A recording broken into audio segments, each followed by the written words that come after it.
Okay then guys, today we are making strawberry cheesecake cookies, and before we get to the end I will tell you they are divine. And to make these beauties we're going to need some soft cheese, some icing sugar, strawberries, butter, golden caster sugar and light brown caster sugar, some vanilla extract, a large egg, plain flour and some bicarbonate of soda. And I've mentioned these in the order that we use them, and as usual the actual ingredients will be flashed up on the screen top left as we go through the recipe. First up then we're going to make our cheesecake filling, and for this we need 25 grams of icing sugar and 150 grams of soft cheese. Pop the cheese into a mixing bowl, sift over the icing sugar. You may not need to sift it, I did because it's a little bit old mine and as you can see a little bit clumpy. Then just beat the two together till they're well combined. You'll find this a little bit easier if you take the cheese out of the fridge first. Soft cheese is soft cheese, but it's even softer when it's not cold. Line a baking sheet or a baking tray with parchment paper and using a teaspoon lay down 12 mounds of cheesecake. Any teaspoon would do, but I found that the measuring spoon was the perfect shape for making almost round dollops. And once you've got your cheesecake laid out, place the baking sheet into a freezer for about 4 hours. I did this late afternoon, so I left mine overnight. Next up then, we're going to finely dice 125 grams of strawberries. I saw one recipe that said dice fresh strawberries. Who's going to use stale strawberries or rotten strawberries? Made me laugh that.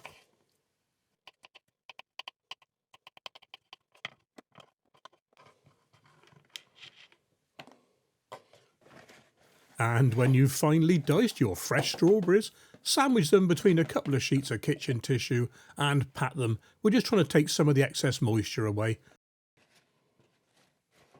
And you can see it soaking through there. Look, nice juicy fresh strawberries. We need 175 grams of softened butter. Mine was straight out of the fridge, so I had to pop it in the microwave for about 30 seconds. I prefer doing it this way actually. I find that when I leave it on the countertop for a few hours, it never seems to be quite soft enough anyway. Okay then, time to make the cookie dough. And for this we need 150 grams of golden caster sugar and 75 grams of light brown sugar.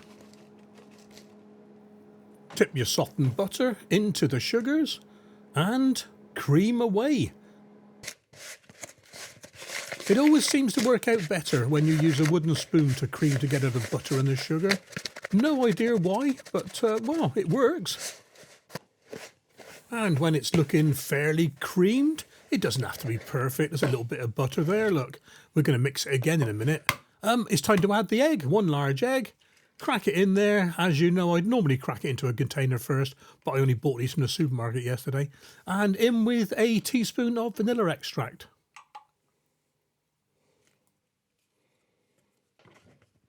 And beat this lot together till it's nice and smooth.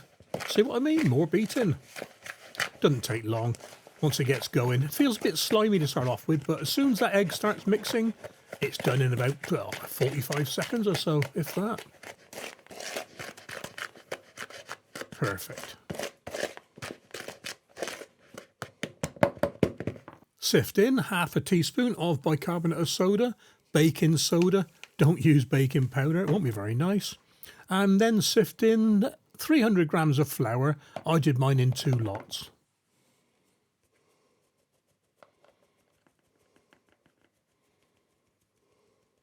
And it's time for a bit more mixing.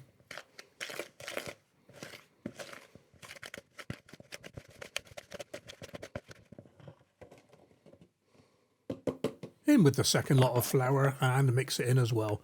You could probably do this all in one go, but I know what I'm like and that flour would have been everywhere.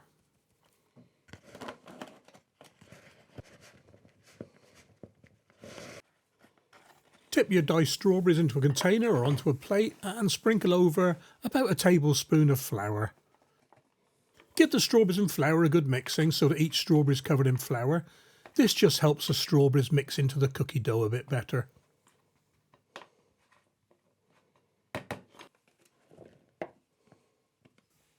Add the strawberries to the dough and mix carefully. I'd say fold, but it's almost impossible to fold a stiff cookie dough like this. So just be careful. You don't want to smash those little bits of strawberries to pieces. You want to see them in the finished cookies. Just be careful. It takes a few minutes, but we get there in the end. Pop a cover on the bowl and stick it in the fridge for about 30 minutes to an hour. I'm going to err towards an hour next time because as I was forming these into the cookie shapes, they were going a little bit greasy. Get your oven preheating at 160 Celsius and rescue the cookie dough from the fridge and the cheesecake from the freezer. Line a couple of baking sheets with baking parchment and using a tablespoon, scoop out, well, 10 to 12 dollops of the cookie dough. I'd say space them apart. I tried to space them apart, but as you'll see at the end, they still join together. Press your thumb into each cookie and place a frozen ball of cheesecake into the well.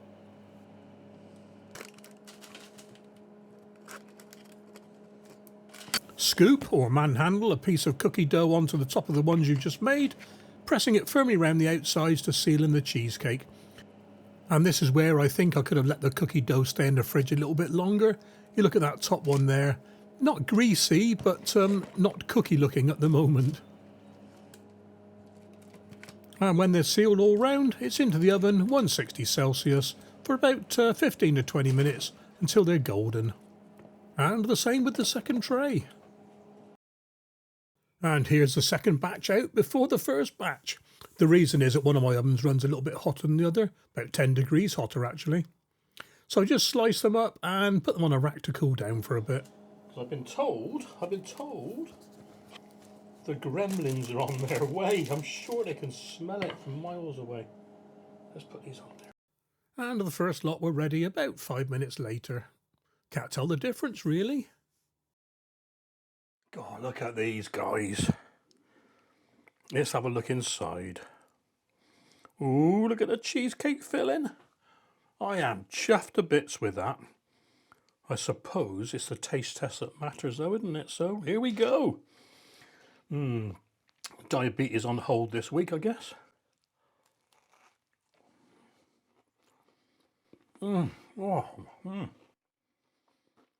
My word.